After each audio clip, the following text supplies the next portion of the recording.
हवा में ताश के पत्तों का महल नहीं बनता, रोने से बिगड़ा मुकद्दर नहीं बनता। तमन्ना रखो समुद्र की गहराई मापने की, क्योंकि समुद्र के किनारे बैठने से कोई सिकंदर नहीं बनता। हेलो दोस्तों, नमस्कार। मैं अखिलेश कुमार हाजिर हूँ आपके बीच में स्टडी एजुकेशन 85 चैनल के माध्यम से। अधिगम के संदर्भ में आज हम अधिगम के सिद्धांत के सापेक्ष रॉबर्ट गैने के सोपानों को लेकर आपके सामने प्रस्तुत हो रहे हैं, जो कि परीक्षा की दृष्टि से सबसे महत्वपूर्ण हैं। परीक्षा की दृष्टि से जितने भी महत्वपूर्ण प्रश्न इस सिद्धांत से बनते हैं, सबको हम इस वीडियो में समाहित करेंगे, जो कि आपको मात्र एक छोटे से वीडियो के माध्यम से प्रोवाइड कराएंगे। तो टाइम वेस्ट न करते हुए कक्षा तक आपको लेकर चलते हैं। यदि कक्षा को देखने से पहले हमारे चैनल को सब्सक्राइब न करें, सब्सक्राइब कर लें, लाइक कर दें, शेयर कर दें तथा कमेंट्स करके अपना फीडबैक जरूर दें। तो टाइम वेस्ट न करते चलिए उस कक्षा को प्रारंभ करते हैं। रॉबर्ट गैने के विषय में जानते हैं। रॉबर्ट गैने कहाँ के निवासी थे, तो आपको पता होना चाहिए रॉबर्ट गैने कहाँ के निवासी थे। तो रॉबर्ट गैने जो कि कहाँ के थे, अमेरिका के निवासी थे। कहाँ के थे, रॉबर्ट गैने अमेरिका के निवासी है, जानते रहिए।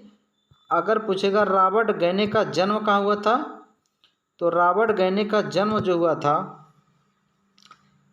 1916 में। कब हुआ था, 1916 में हुआ था। रॉबर्ट गैने का जन्म 1916 में, मृत्यु 2002 में हुआ था। 16 में पैदा हुए थे और 2002 में मर गए थे। कौन, रॉबर्ट गैने। कहाँ के निवासी थे, अमेरिका के। ध्यान रखिए, अगर पूछेगा जैसे इनके सिद्धांत इन्होंने क्या दिया था, अधिगम का सोपानकी सिद्धांत, यानी अधिगम सोपानकी के जनक के रूप में इनको जाना जाता था। अधिगम सोपानकी का प्रतिपादक के रूप में कौन फेमस है, रॉबर्ट गैने। कब, 1965 में दिए थे। तो इनकी एक बुक आई थी रॉबर्ट गैने की, उस बुक का नाम है condition of learning. Condition of learning, condition of learning. इस बुक को ध्यान रखिए, ये बुक बहुत फेमस है, कई बार परीक्षा में पूछी भी जा चुकी हैं। तो कौन सी बुक का नाम, कंडीशन ऑफ लर्निंग। इसका नाम हो जाएगा अधिगम की शर्तें। क्या हो जाएंगी, अधिगम की शर्तें। चलिए, इसके अनुसार इन्होंने कुल अधिगम कितने तरीकों से बताया है, इनके माध्यम से, इस बुक के माध्यम से बताया गया। कुल अधिगम कुल 8 चरणों में संपन्न होता है। किसमें, 8 चरणों में। तो अधिगम सोपानकी के जनक के रूप में कौन जाना जाता है, रॉबर्ट गैने। कहाँ के निवासी थे, अमेरिका के। इनकी पुस्तक क्या थी, कंडीशन ऑफ लर्निंग, यानी अधिगम के शर्तें। इन्होंने एक त्रिभुज के माध्यम से 8 प्रकार के अधिगमों के सीखने का तरीका बताया है। जो सबसे निम्न स्तर इन्होंने बताया है तो उसको संकेत अधिगम, सबसे निम्न स्तर संकेत अधिगम, और सबसे उच्च स्तर इन्होंने क्या बताया, समस्या समाधान। क्या बताया, समस्या समाधान। अब इन्होंने कहा 5 से 8 तक के उच्च श्रेणी में आते हैं, इनमें तर्क व चिंतन पाया जाता है। ध्यान रखिए, 5 से 8 तक उच्च श्रेणी में आते हैं, इनमें तर्क एवं क्या पाया जाता है, तर्क एवं चिंतन पाया जाता है। और 1 से 4 तक निम्न श्रेणी में आते हैं, इनमें तर्क एवं चिंतन नहीं पाया जाता है, तर्क एवं चिंतन का अभाव रहता है। तो सबसे निम्न स्तर आपको बता दिए संकेत अधिगम, और सबसे उच्च कौन सा है, उच्च आपका बता दिए समस्या समाधान अधिगम। चलिए इसको और विधिवत आगे अगले चित्र के माध्यम से हम समझाते हैं आपको। इस चित्र के माध्यम से इसको हम और अच्छे तरीके से समझाने का प्रयास करेंगे। इसमें देखें अंग्रेजी और हिंदी दोनों नाम है, दोनों नाम से आपसे क्वेश्चन बनता है, तो ध्यान रखिए। तो पहला क्या है, सिग्नल लर्निंग। सिग्नल लर्निंग यानी संकेत अधिगम, और अंतिम क्या है, प्रॉब्लम सॉल्विंग। प्रॉब्लम सॉल्विंग यानी समस्या समाधान, यानी single learning, stimulus response learning, chain learning, verbal association या discrimination learning, concept learning, rule learning या प्रिंसिपल लर्निंग इसे कह सकते हैं, और या प्रॉब्लम सॉल्विंग। ये 8 को ध्यान रखिए, जो कि परीक्षा के दृष्टि से बहुत महत्वपूर्ण है। इसके विषय में देखिए, अब इसमें क्या बताया गया है, 5 के नीचे, अगर हम 5 के नीचे इसी को आपको बताने का प्रयास करेंगे, एक सेकंड, हम इसको और बताने का अच्छे से प्रयास करेंगे। अगर 5 के नीचे देखेंगे, ये सब की 4 तक, 1 से लेकर 4 तक व्यवहारवादियों के आधारित है। व्यवहारवादियों के आधारित है, जिसमें पशु और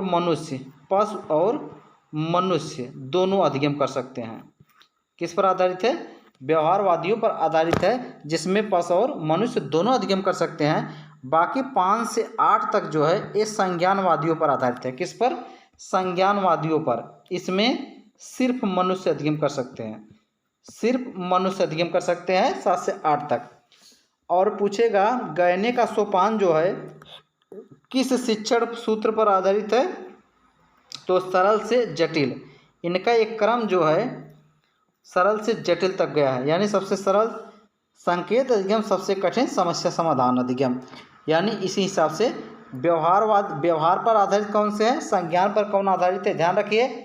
और कौन से उच्च श्रेणी में आते हैं, कौन से निम्न श्रेणी में आते हैं, ध्यान रखिए। इससे क्वेश्चन बराबर बनता है।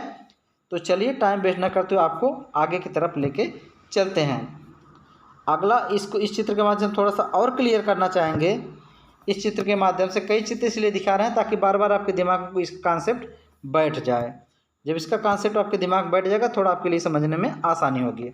रॉबर्ट गय ने कुल अष्टपदी सोपान की सिद्धांत दिए हैं। इसमें क्या दिया गया? पहला संकेत अधिगम बताया, दूसरा अनुक्रिया, तीसरा श्रृंखला, चौथा शाब्दिक स्तर, पांचवा बहुविभेद और छठा संप्रत्यय अधिगम और सातवां सिद्धांत अधिगम, आठवां आपका समस्या समाधान। ये निम्न मतलब जैसे बताया गया व्यवहारवादी कितने से, ये व्यवहारवादियों के अनुसार है, मतलब 4 के नीचे व्यवहारवादी और उसके 4 के ऊपर जो है संज्ञानवादी। आपको बता ही दिए हैं सरल से कठिन की तरफ जाता है। ये मानव और पशु दोनों सीख सकते हैं, ये केवल मनुष्य सीख सकते हैं।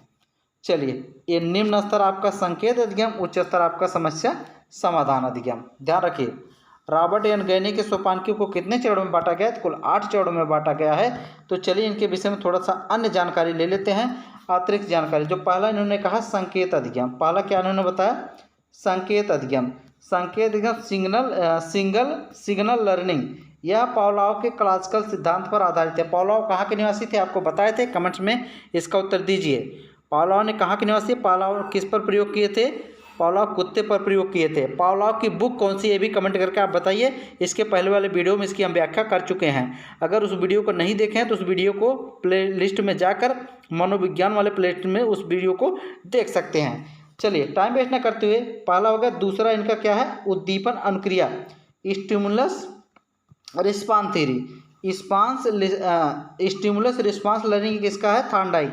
यह थॉर्नडाइक के सिद्धांत पर आधारित है, जो कि प्रयास एवं त्रुटि के माध्यम से सीखा जाता है। तीसरा श्रृंखला अधिगम, सीरीज लर्निंग।